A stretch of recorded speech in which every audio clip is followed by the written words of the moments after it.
Alright, so my giant molder just showed up. Holy crap, that's a big payloader.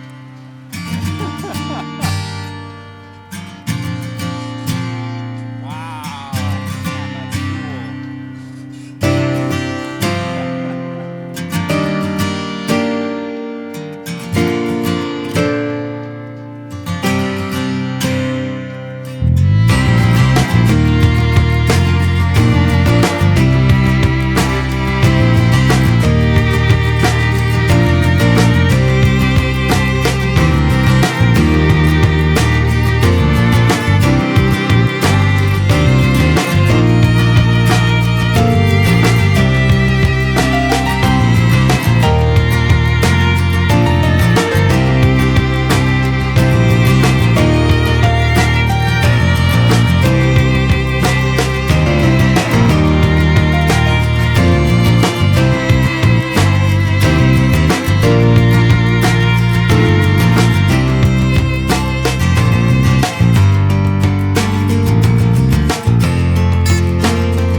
YouTube, yep, I hope you enjoyed bringing this in with a payloader. I'd planned on videoing it better, but the guy just kind of showed up, and so yeah, is what it is. But I got it out here, and yesterday I got out here and got it on some skids, as you can see here, and yeah, that made a big difference. Got it up off the ground where it's not kind of tilty.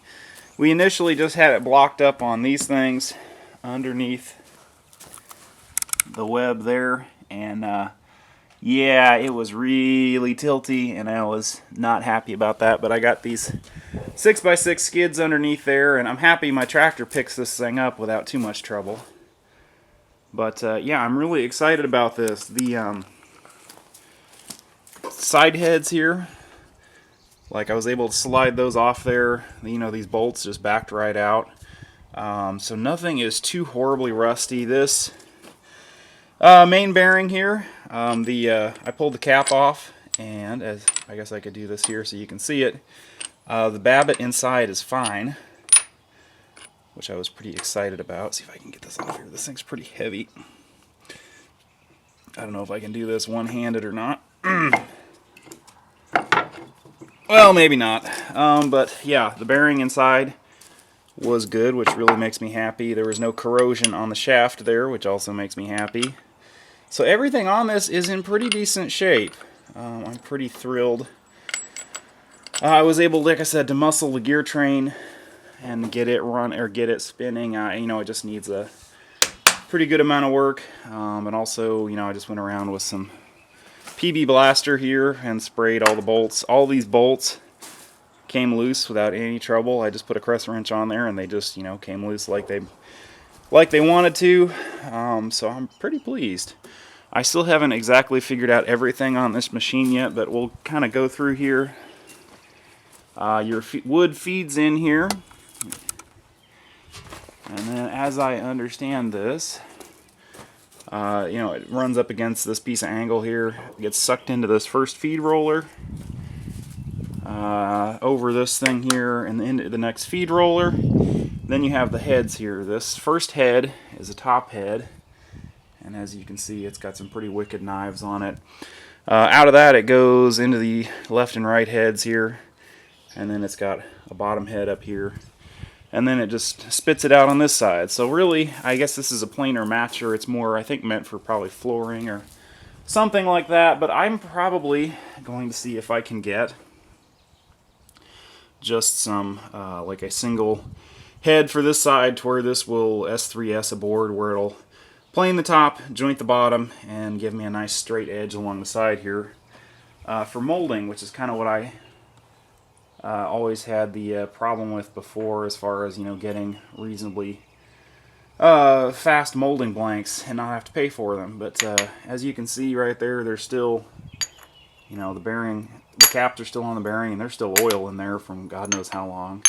I was told that this ran up until about 8 years ago, so yeah, it seems like everything is in pretty good shape. You know, all the bolts I tried to loosen up came loose without any trouble. I mean, it seems like it's in pretty decent shape. The only thing I noticed, this bearing on this pulley here that drives the gear train, there's a lot of wobble in it, so I'm guessing I'm going to have to redo that babbitt. But other than that, it seems like it's in pretty good shape. I think I'm just going to build something to where I can hook my tractor up over here and run it off the PTO. But I need to find belts. If anybody knows a good source for big belts, I'd appreciate letting me know. This top head has 2 belts that drive it. This is the feed, or the gear train for the feed rollers. And then there's another belt that runs the bottom head here, another one on the top head, and then I'm not exactly sure. There's 2 belts that run the, you know, 2 heads there, but I'm not exactly sure how. I know they must loop around these 2 pulleys here, but not exactly sure how that one works.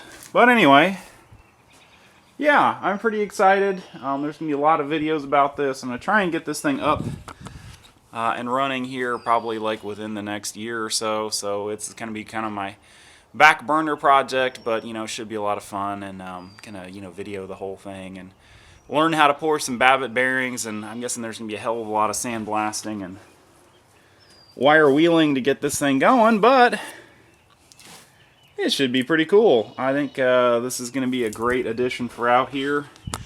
And even if I decide not to keep it, I saw a really similar one for this for sale for like 12,000 bucks. So I guess it'd been restored, but you know, even after I get it up and running, if I decide not to keep it, it should be worth a pretty good amount of money. So anyway, please comment below if you know a source for relatively inexpensive 3-inch wide belts. I saw a couple places, but they wanted like 30 bucks a foot for for making a new one, and I found on eBay where you can get like used ones, but they're kind of random lengths. So if you know a good source for those, please comment below, let me know. Anyway, I'm Darlington Farm. Thank you much for watching. Please comment, rate, and subscribe, and check back for more videos on this monster.